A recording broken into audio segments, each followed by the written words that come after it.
Mesdames, Messieurs, très chers téléspectateurs, merci de nous rester fidèles et bienvenue à cette édition. Au sommaire donc de l'actualité ce dimanche soir, conférence de presse de présentation du nouveau code de déontologie de la presse béninoise ce vendredi à Cotonou. C'était en présence des responsables des organisations fertières de la presse béninoise et de professionnels des médias. Atelier de réflexion sur l'héritage de la conférence des forces vives de la nation vendredi à Abomey-Calavi. Des jeunes venus de divers horizons ont appris des témoignages des aînés dans le but de construire un avenir démocratique et inclusif au Bénin. Et puis, hors du Bénin, au Maroc, le mois de Ramadan démarre entre préparation des aliments traditionnels, prudence sanitaire pour certaines personnes et l'effort des mosquées pour offrir un cadre propice à la prière. Précision en fin de journal.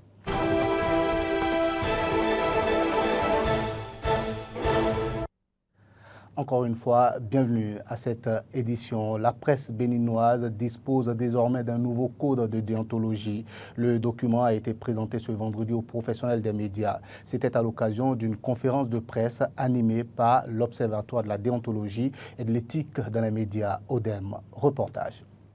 L'Observatoire de la déontologie et de l'éthique dans les médias, ODEM, a initié la révision du code de déontologie et d'éthique des médias afin de s'adapter aux nouvelles réalités des médias au Bénin. Le nouveau document a été présenté ce vendredi aux acteurs du secteur. Il met entre autres l'accent sur la lutte contre la désinformation et prône l'inclusion et le genre. De 26 articles, le code passe désormais à 33 articles. Le nouveau code passe à 33 articles, dont 25 devoirs et 8 droits. Il existe désormais un petit glossaire pour clarifier la sémantique de certains usages journalistiques et juridiques. Enfin, 12 directives viennent appuyer et canaliser certaines pratiques courantes au sein de la profession. Le nouveau code a mis un accent particulier sur la gravité de la désinformation, la mésinformation et la malinformation depuis le glossaire jusqu'aux directives. Les médias en ligne sont davantage responsabilisés sur les contenus proposés et sur la gestion des commentaires induits par les publications médiatiques. Le nouveau code insiste sur la protection des mineurs, surtout en termes d'image, article 15. Le nouveau code a insisté sur la confraternité. Le nouveau code a également insisté sur la délicatesse du journalisme en ligne. La femme journaliste et les professionnels des médias et des professionnels à besoins spécifiques ont bénéficié de l'attention du code. Le code n'a pas occulté la sécurité et la protection du journaliste dans son travail. Enfin, une innovation du code aussi est l'installation des comités éthiques et déontologie dans les rédactions. Le code de déontologie s'intitule désormais Code de déontologie et d'éthique des médias au Bénin. Cette actualisation du code est actée par décision DAS numéro 2025-001/AS du 21 février 2025 portant actualisation du Code de déontologie et d'éthique des médias au Bénin, lu à l'occasion par la présidente de l'Union des professionnels des médias du Bénin, UPMB. La présente décision prend effet à compter de la date de sa signature et abroge toute disposition antérieure contraire. L'Assemblée spéciale et l'ODEM prévoient de parcourir bientôt les divers départements pour informer, former et engager les professionnels des médias sur les nouveaux principes. Une tournée des institutions de la République sera également faite pour la transmission du nouveau code aux autorités nationales. L'atelier de restitution sur l'évaluation de la réforme de l'affermage de l'approvisionnement en eau potable en milieu rural au Bénin s'est achevé ce vendredi. D'importantes résolutions ont été prises pour insuffler une nouvelle dynamique. Reportage signé Clémence Tonoupoint. Pendant 2 jours, les participants à cet atelier de restitution de l'évaluation de la réforme de l'affermage de l'approvisionnement en eau potable en milieu rural au Bénin ont revisité les modalités d'exécution des contrats d'affermage. À l'occasion de la clôture des travaux, le directeur général de l'Agence nationale d'approvisionnement en eau potable en milieu rural, ANAEP-MR, a fait le point des avancées après environ 2 ans de mise en œuvre de la réforme. Aujourd'hui, nous avons réussi avec l'appui du gouvernement a mobilisé des fonds pour assurer la construction et la réalisation de 294 systèmes d'alimentation multi-villages pour approvisionner 5 millions de personnes additionnelles ayant accès à l'eau potable. À date, 142 systèmes d'alimentation à l'eau potable ont été réalisés et permettent d'alimenter à peu près 2 millions de personnes en milieu rural, faisant passer le taux de décès que nous sommes venus constater en 2016, qui était de 42%, à 82,66% à fin 2024. Il y a des écoles à cantine qui n'ont pas d'eau. Nous avons développé une stratégie pour alimenter ces écoles à partir d'ouvrages amovibles. Ce qui est important aujourd'hui également, en dehors du tarif, c'est les facilités que nous accordons pour que les ménages qui sont dans le périmètre des sites qui sont propices aux branchements particuliers comme dans les villes, que ces ménages puissent se brancher. Les travaux de cet atelier ont abouti à d'importantes résolutions assorties d'échéances. Le numéro 1 de l'ANAEP-MR reste convaincu que le Bénin anticipera l'échéance 2030 retenue par la communauté internationale pour l'atteinte de l'objectif de développement durable numéro 6 concernant l'eau propre et l'assainissement. On s'est enfermé pendant 2 jours ici à revisiter tous les compartiments du contrat, identifier les points d'amélioration, les constats qui sont faits et nous avons sorti au final quelques points de recommandation et quelques points d'attention qui vont être mis dans un dispositif de suivi et dans 2-3 mois, nous avons donné des échéances à chacune des recommandations et à chacun des points d'attention qui feront l'objet de discussion. Et dans 3 mois, on va se redonner rendez-vous pour revisiter ces points pour voir si les engagements que nous avons pris de part et d'autre sont remplis. En termes de perspective, ce que je peux vous dire, le rythme de progression que vous pouvez vous-même constater entre le moment où nous avons commencé en 2018 et 2024 et que nous avons aujourd'hui encore 5 ans devant nous pour rattraper les 18 points qui restent pour les 100%. Nous avons de belles perspectives de les atteindre bien avant 2030 parce que le programme d'investissement que nous sommes en train de dérouler, ce n'est pas un programme de promesses, c'est un programme qui est sur le terrain. Les dates de livraison des ouvrages que nous avons en construction sont connues. Bien avant 2030, nous serons peut-être le premier pays à atteindre les ODD dans le secteur de l'eau potable en milieu rural. Ça avec beaucoup d'assurance. Rappelons que l'Agence nationale d'approvisionnement en eau potable en milieu rural a pour mission de développer et d'organiser la gestion du patrimoine hydraulique de l'État en milieu rural en vue d'assurer l'accès universel à l'eau potable aux populations du Bénin. D'un atelier, passons à un autre, mais quittons cette fois-ci Cotonou pour Abomey-Calavi où un atelier de réflexion sur l'héritage de la conférence des forces vives de la nation a été organisé ce vendredi. C'est une initiative de 3 jeunes diplomates en formation qui vise à repenser le rôle des citoyens de la jeunesse dans la construction d'un avenir démocratique et inclusif. Les détails avec Carole Olaye.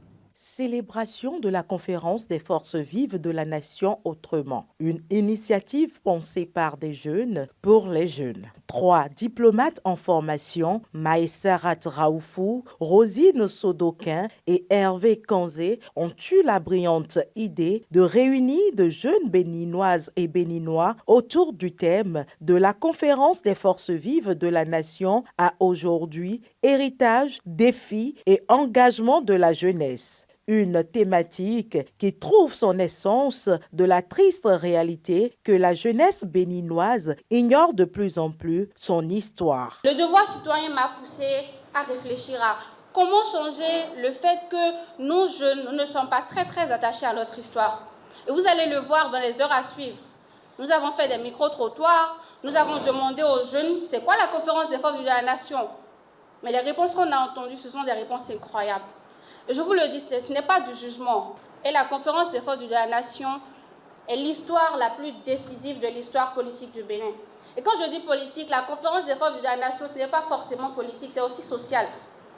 Parce que de 1989, 1988, 1989, 1990, nos aïeux ont vécu des périodes très sombres. Acquis à la noble cause de ces relèves de demain, deux éminents témoins vivants de ces moments historiques ont rappelé la genèse et les temps forts qui ont marqué les 10 jours qu'a duré la Conférence nationale des forces vives de la nation. Dès le lendemain, il a commencé à relaxer les enseignants qui avaient été arrêtés pendant cette période-là.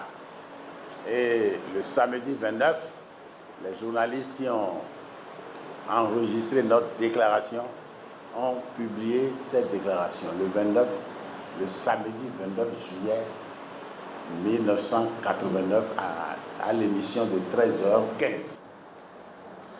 Nous nous sommes battus pour que sa souveraineté soit reconnue. Au bout de 3 jours, nous avons eu gain de cause. Et cette souveraineté a été adoptée plus ou moins dans un consensus. Puisque lorsque la majorité a obtenu le vote positif de la souveraineté de la conférence et du caractère exécutoire de cette décision, on sentait quelques résistances au niveau des représentants du Parti de la Révolution populaire du Bénin. On a entamé l'hymne national. Tout le monde s'est levé. Le fait que nous soyons levés prouvait que nous adhérions à la souveraineté de la conférence. Moment de partage qui aura permis de passer au peigne fin au cours du débat citoyen, l'héritage de la conférence nationale et l'implication des jeunes dans la promotion de la démocratie chèrement acquise au Bénin. Alors la question que je veux poser aujourd'hui à nos aînés, est-ce qu'ils n'ont pas l'impression qu'il y a eu d'abord une marche un peu trop facile vers la conférence nationale et surtout qu'il y a eu un déficit d'éducation pédagogique et de suivi de la conférence nationale, notamment à travers l'éducation nationale? Parce que ce serait un drame que l'on mette des jeunes sans contenu, sans compétences, comme l'a dit quelqu'un, à des postes de responsabilité. La célébration de la conférence des forces vives de la nation autrement se veut pérenne afin de transmettre l'héritage de la conférence nationale des forces vives de la nation de 1990 de génération en génération. Une action hautement appréciée qui mérite le soutien et la contribution de tous. On reste sur le thème de la commémoration de la conférence des forces vives de la nation. Et justement, pour commémorer autrement le 35e anniversaire de la conférence des forces vives de la nation, le parti Union progressiste, le Renouveau, a organisé un colloque les 27 et 28 février dernier. Ce fut l'occasion de rappeler ce moment historique et analyser les choix actuels en lien avec les résolutions issues de la conférence. C'est sur le thème « Les systèmes démocratiques en Afrique, cas du Bénin, 35 ans après la conférence nationale » que s'est tenu ce colloque organisé par le parti Union progressiste Le Renouveau UPR ce jeudi à Cotonou. L'objectif de ces assises, selon les organisateurs, est de se remémorer le contexte et les grandes résolutions de la conférence nationale afin de les apprécier à l'aune des réformes actuelles. Ce colloque est organisé non seulement pour nous faire mémoire, mais pour transmettre par l'action et l'audace politique la mémoire. Il est organisé pour faire mémoire, certes, des 521 délégués à la conférence, acteurs directs et immédiats de cette mutation politique et sociale profonde. Ce colloque est surtout organisé pour transmettre la mémoire des résultats de la conférence, dont il importe d'en faire l'inventaire avec la rigueur politique qui s'impose. L'héritier qui renonce au devoir d'inventaire n'est pas digne de son auteur. Durant 2 jours, les participants au colloque sont appelés à répondre à différentes problématiques contemporaines. Comment se réapproprier l'héritage politique de la conférence nationale en ce qui concerne le système partisan? Deuxièmement, dans un monde d'accentuation des vulnérabilités, des violences et des déviances, comment s'inspirer de l'héritage politique de la conférence nationale en vue d'une justice forte et juste? Troisièmement, enfin, et c'est un débat attendu, que retenir de la promesse de développement économique et de l'épanouissement individuel semé par la conférence des forces vives de la nation. Pour la première journée, un panel s'est penché sur l'état des lieux et les perspectives du système partisan et un autre sur le thème État de droit et justice. Le colloque a été rehaussé par la présence de personnalités politiques telles que Bruno Amoussou, Kolawole Idji et Abraham Zinziloué. Information hors du Bénin à présent. Dans toutes les communautés musulmanes du monde entier, le mois de Ramadan a démarré. Au Maroc, les jours qui précèdent ce mois sacré constituent une période de grande activité et de préparation méticuleuse. Plus de précisions avec nos confrères d'Africa News. Le mois de Ramadan transforme les marchés en lieux très animés où les Marocains viennent s'approvisionner. Certains aliments sont essentiels pour rompre le jeûne au moment de l'iftar après le coucher du soleil ou pour le chour, le dernier repas avant l'aube. Dans cette boulangerie, l'équipe prépare une quantité bien plus importante que d'habitude.